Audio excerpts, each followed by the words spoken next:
Papri è il luogo della pace, è un luogo dove il contatto con il mare, attaccato al paese, con questa bella baia, è un luogo magico per una semplice cosa che c'è molta pace e tranquillità. Non è un paese ricco, ma è un paese per crescere una bella famiglia.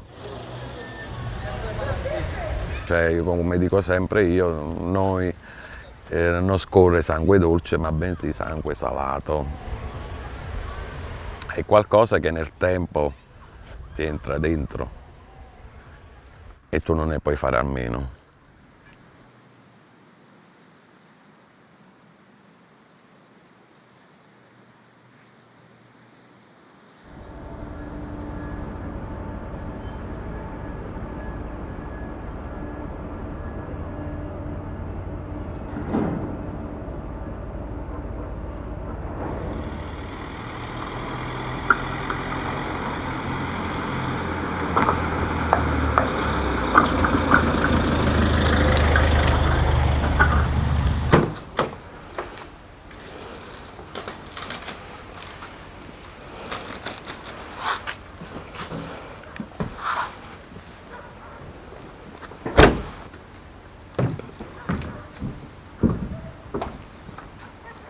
Siamo sul Fortunato Secondo,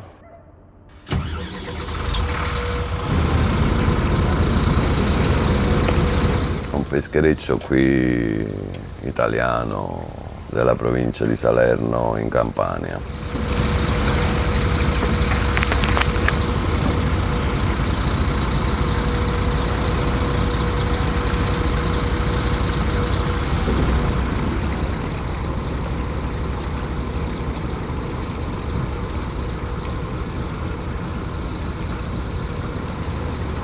E questo è il nostro peschereccio, noi passiamo le nostre giornate lavorando in mare, tante ore.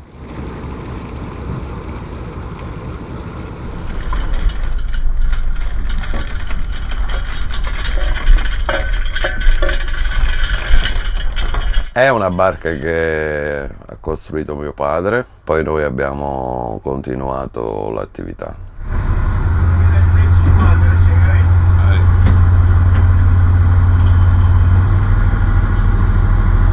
Quando le giornate sono belle, che usciamo in mare, si esce alle 2-3 di notte e si ritorna alle 7, alle 8 di sera.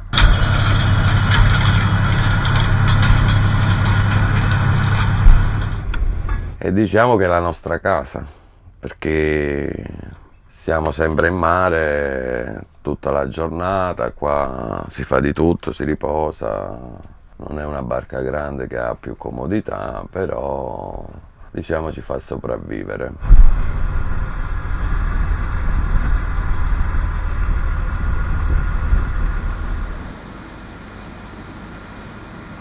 Il sangue dei pescatori è il pesce. Tu quando porti del pesce a terra e sai che copri le spese, che porti qualcosa a casa per la famiglia, ti senti soddisfatto. Perché penso che con ogni essere umano che lavora, produce, tutto ricade poi sulle soddisfazioni di realizzare, diciamo, la sua giornata con un compenso. Il nostro compenso è il pesce. È un mestiere che ti affascina, col tempo cioè, sembra quasi che non ne puoi fare a meno.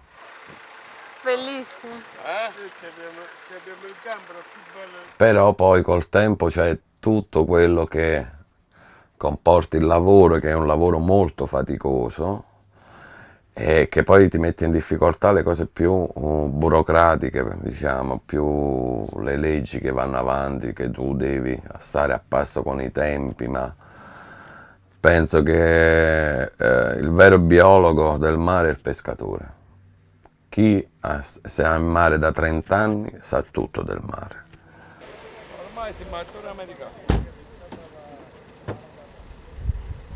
Oggi è difficile, oggi ci sono troppe regole, non c'è più questa libertà di pescare come una volta. Ci sono tante regole sulla pesca, sui pesci, non so se ha portato benefici sia al pescatore o al territorio o ai pesci da salvaguardare, però il cambiamento climatico penso che ha causato un po' problemi un po' a tutti. Non siamo aiutati perché queste cose non le abbiamo causato noi pescatori, ma bensì non so se è l'inquinamento, se è il cambiamento del clima, ma dei danni fa.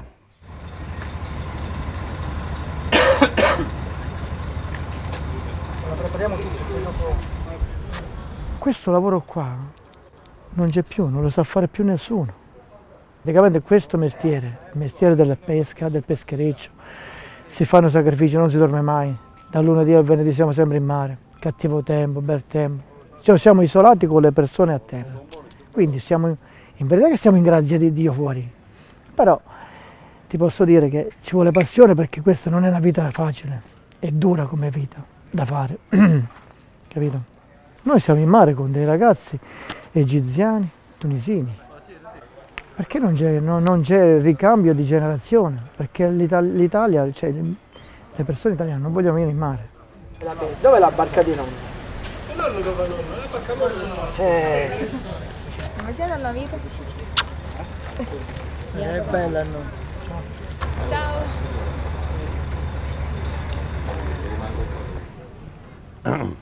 Giovanni, che cosa è successo, Giovanni? Che hai fatto? Hai rotto qualche amo questa notte? La legge. L'ambientalista non la nota. Prima era più tutelata dal nostro Stato italiano, poi siamo entrati in Europa, l'Europa ha messo le sanzioni, con il famoso Green Deal siamo rientrati anche noi pescatori e non viene più tutelata la pesca, anzi viene aggredita, attaccata perché vuole essere eliminata, ma per gli ambientalisti, gli ecologisti, ma io posso anche capirlo, però ormai la pesca è una cosa un'altra volta più vecchia dell'uomo, diciamo.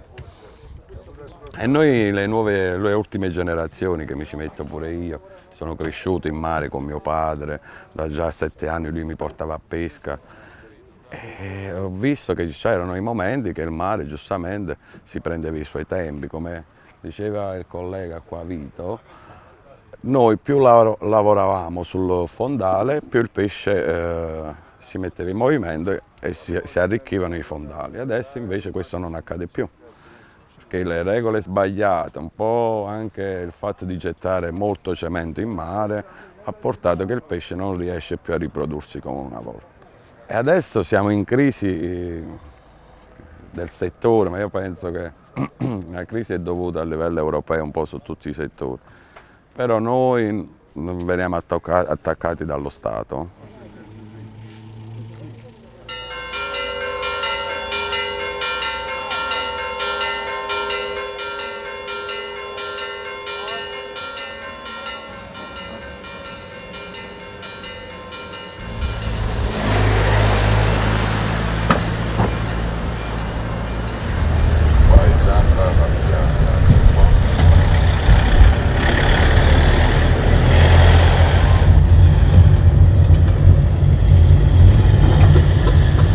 Questa è la famosa casa di zio Vincenzo, detto il re del mare.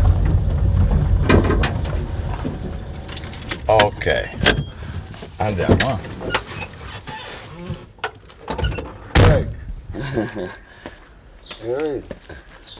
Per tutto il mondo da qui. Guarda questo buono.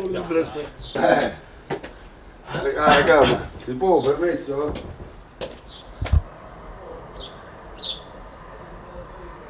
No, ma chi sono? Chi sono questi due qua? Questo è il signor Picogna e questo è il mio fratello Biagio.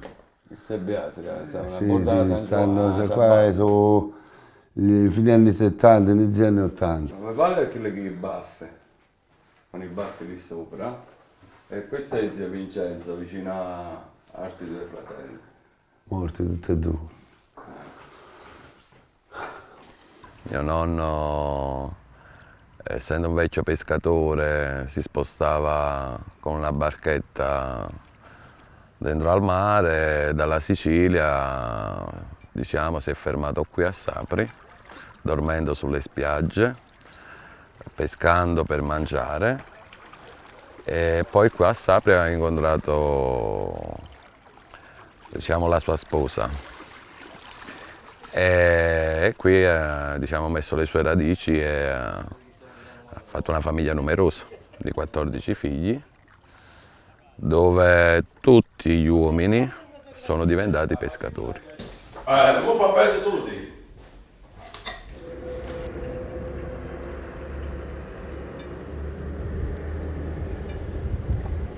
Sì, papà mio era una persona molto legata ai figli e lo faceva come forma di sicurezza, di darmi protezione, e tramite il lavoro riuscivi a realizzarti, a farti una famiglia, avere un futuro.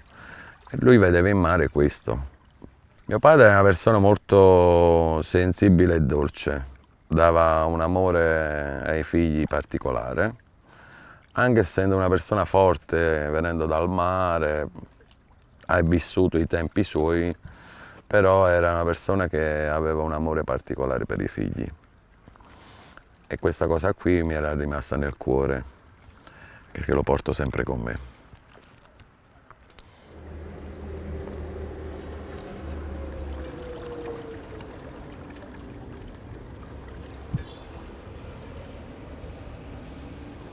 Mi fa male di non poter avere un contatto con loro come ho avuto io con mio padre. C'è un legame molto profondo che non finiva nel momento in cui uno diventa maggiorenne e si fa la sua strada. No, io con mio padre fino all'ultimo giorno, fino all'ultimo minuto che l'ho avuto accanto a me, c'era un amore così profondo e intenso che non trovo le parole per spiegarlo, ma è un legame unico. Avrei voluto averlo anche io con i miei figli, ma egoisticamente non posso scegliere io per loro. Spero che un giorno con lo studio si realizzano a farsi una vita migliore, perché il mare è fatto di sacrifici.